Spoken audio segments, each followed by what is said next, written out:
Hey y'all, Chad Teft, Steel Challenge here. How's everybody doing this afternoon? So it's Sunday night. Tomorrow's Labor Day, Memorial Day, excuse me. I got a buddy that sent a rifle over to me, something a little extra special to share with you guys today. So there were some folks asking me about different scope options for a modern sporting rifle and what I would suggest and what's out there. And I don't deal with those a whole lot, to tell you the truth. I'm more of a red dot kind of guy. But a buddy of mine, my neighbor, in fact, has a really nice Aero Precision AR, and he went out and picked himself up a new Vortex Strike Eagle, and actually he's had it for a little while. It's a 1 to 8 by 24, super nice scope. We're going to go over some of the details of the scope. What sets it apart? Why would you put this on an AR platform? Why does it make sense? And then I'm going to go through the process of remounting it on his precision rifle and getting that set up for bore sighting and then sight in tomorrow afternoon at some point. So let me turn the camera around, introduce you guys to the firearm, and then we'll go from there. So this is what we are playing with today. Very nice. Again, this is Aero Precision. The thing that's really impressed me about this is a really tight AR. If you try and shake the upper from the lower, it's tight. I haven't had a chance to shoot it yet. He's got a real nice M-Lock foreguard on there. Looks to be about a 12.5 inch, just a simple A2 flash suppressor. There's that wonderful Vortex scope that's on there. Love the butt pad. He actually changed this out. He had one with a cheek riser on it before, went back to this. I'm not quite sure why. We'll have to ask him about that later. But yeah, this is what the rifle looks like. Again, really nice. Can't wait to shoot it. But yeah, let me change cameras here a little bit, and we're going to talk about that scope. Okay, here we go. So again, this is the Vortex Strike Eagle. Let's go over the numbers real quick. This is a 30 millimeter tube. The overall length is 10 inches, weight 17.6 ounces.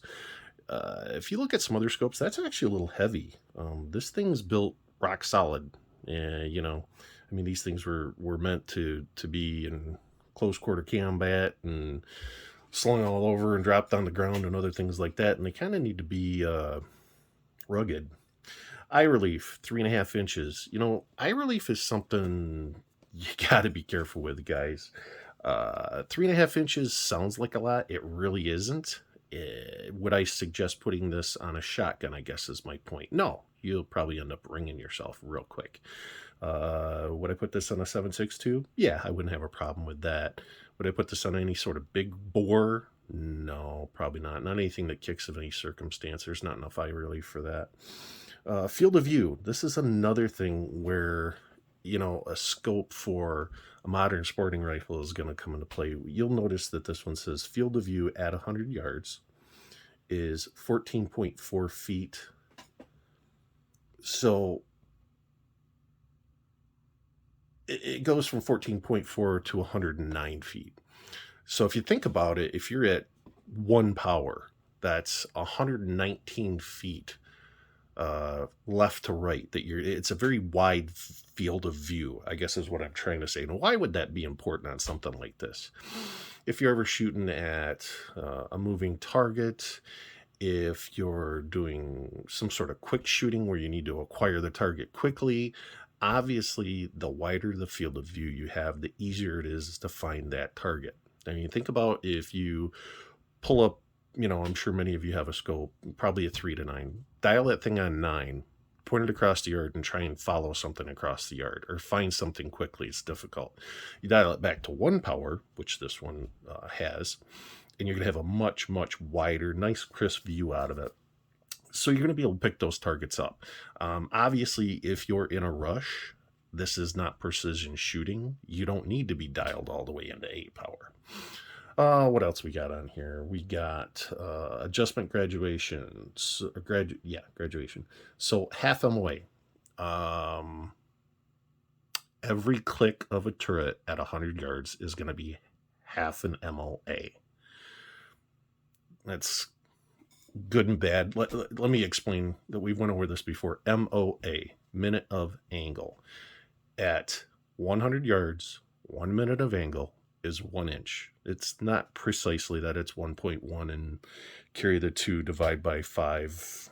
What's the square root of, yeah, but we're just going to stick with 1 inch. So for every click on this scope at 100 yards, it's a half inch, right? Do the math from there, guys. Oh, what else we got? Travel per rotation, 44 MOA. That just simply means one full turn of the torrent, and you're getting 44 MOAs of movement. So at 100 yards, it'd be 44 inches. Total windage travel, 140 MOA. And then total elevation travel, obviously, 140 MOA as well. Now, this is nitrogen filled, which really any good scope out there is going to be. The reason they use nitrogen is because nitrogen won't interact or change with temperature, humidity, or anything else. It won't allow your scope to fog. Another thing that you'll notice about this is that it is a second focal plane. So what's the difference between a first focal plane, second focal plane? Well, with a second focal plane, when you zoom out or you zoom in, the reticle does not change. So in this one, if you notice, I'll try and get it in there. If you can see that, there's a reticle. That's what the reticle looks like. And you'll notice that there are graduations there, or MOAs, for holdover and windage, which is super cool.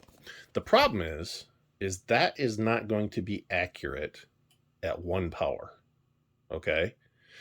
That number, those increments are set up for maximum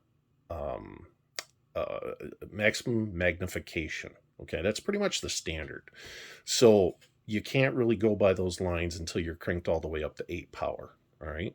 So keep that in mind when we're talking about first and second focal planes. Now, a first focal plane, this would change in size equally to the magnification, if that makes sense. So those MOA dots would be accurate at 1 power, they would be accurate at 8 power, and everything in between. They do make a first focal plane in this, but I will tell you, I looked at the prices. It's quite a bit more expensive. And quite honestly, 99% of us out there, we're not shooting an MOA graduated sight anyway, so it's not going to make a big difference to us. But just keep that in mind if you go out and you're wondering what the difference is between a second and a first focal plane. Okay? All right.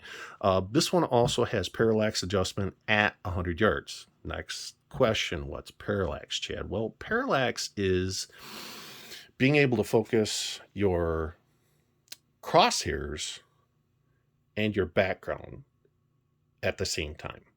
So if you took just like I got a Leupold 3-9, all right?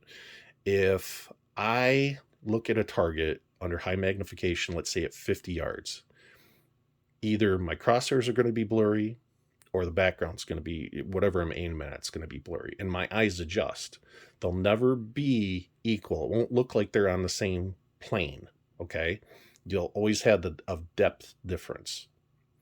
So what they do is they adjust the parallax on these scopes so that when you look at the crosshairs and you look at the target, both are in focus for you. Now, in this case, this one doesn't have adjustable parallax. They set it up for 100 yards, which honestly, for an AR platform like this, is probably perfect.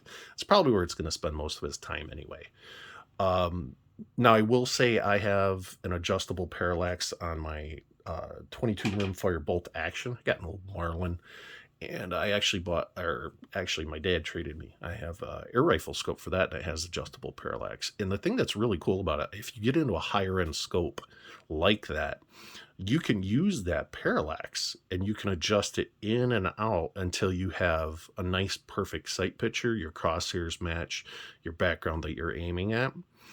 And that will be marked with yards. I'm not going to say as accurate as using a laser rangefinder, but I tell you what, in a pinch, especially with a 22, It's pretty accurate. I would say within 10 yards. And quite frankly, for the kind of shooting you do with a 22 rimfire, that's not too bad. Anyway, so you'll also notice that he has the screw and throw lever, excuse me, so he can rapidly move from 1 power all the way up to 8 power. This also has an illuminated reticle. The batteries go in under here. We have our elevation. We have our windage. And the problem with this right now is you will notice that this is very low. And unfortunately, with an AR, they are a pogo stick. They are basically a tube with a recoil spring. If you think about the way that an AR lays out, you have your barrel, you have your receiver, everything's in line. You have your action, it comes straight back into a buffer tube that continues out here into a buttstock. That buttstock's got a big spring in it, hence the pogo stick. Yes, in this case, this one's also gas actuated, and I will say that this one is a mid-length gas operated system, so this is a typical carbine length right here. But what I'm going to do is I am going to rip this scope off very gently, and I am going to put some new rings on it. We're going to lift it up just a little bit. He tried the highs, they're too high. He's tried the lows, they're too low. He bought the mediums, and, well, guess what? Those are just right. The other thing that I'm going to keep track of on here is where the scope is mounted in relation to the end of the receiver right now. Now, he set this up for eye relief already for him. So this distance here, this inch and a half that it's hanging over right now is perfect for him, where his cheek falls on, the way he holds it. And quite frankly, he's about the same height as me, same gorilla arms I have.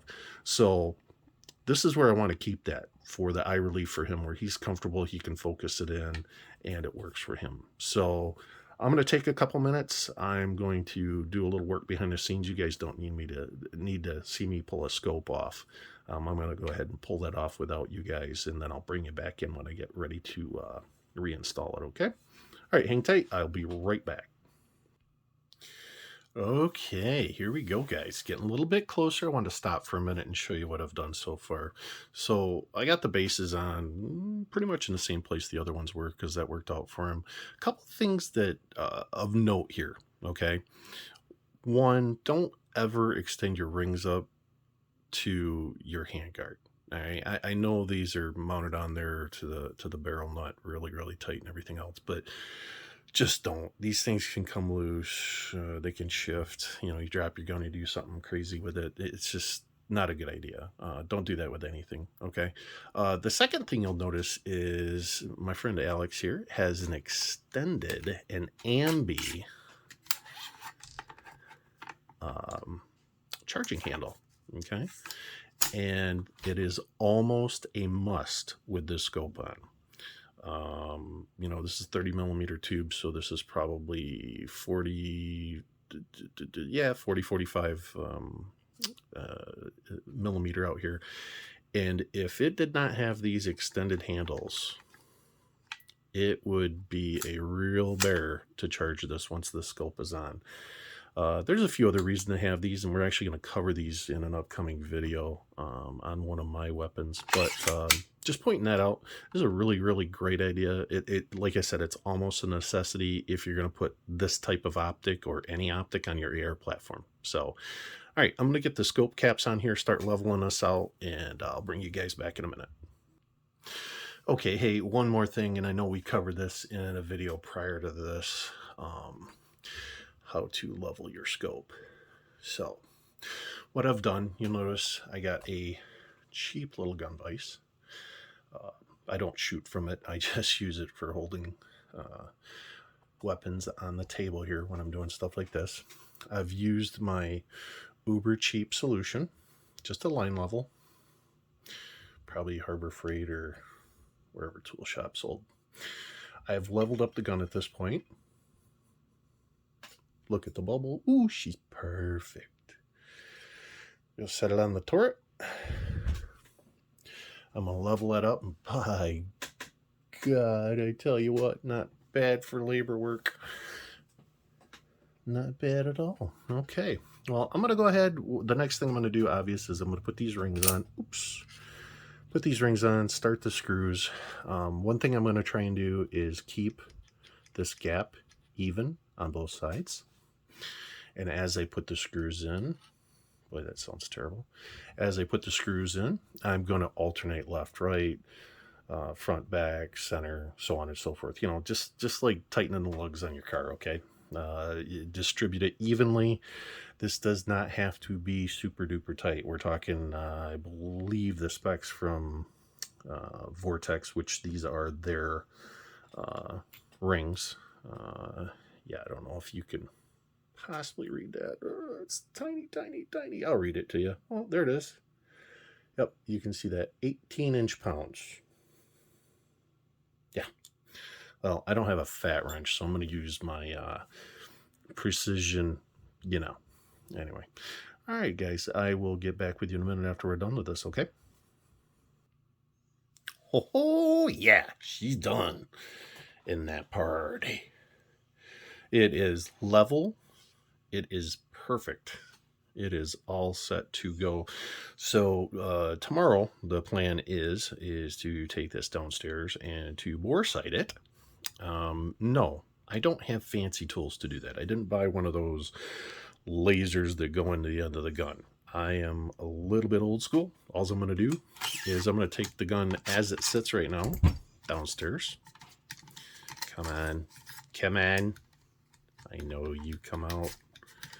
Oh, well. Anyways, what I'm going to do is set it in the vise like this. I'm going to find a target at 100 yards and just, oops, sight down here right through the barrel and find me a target down there that I can focus on and then adjust the turret to match that point of aim.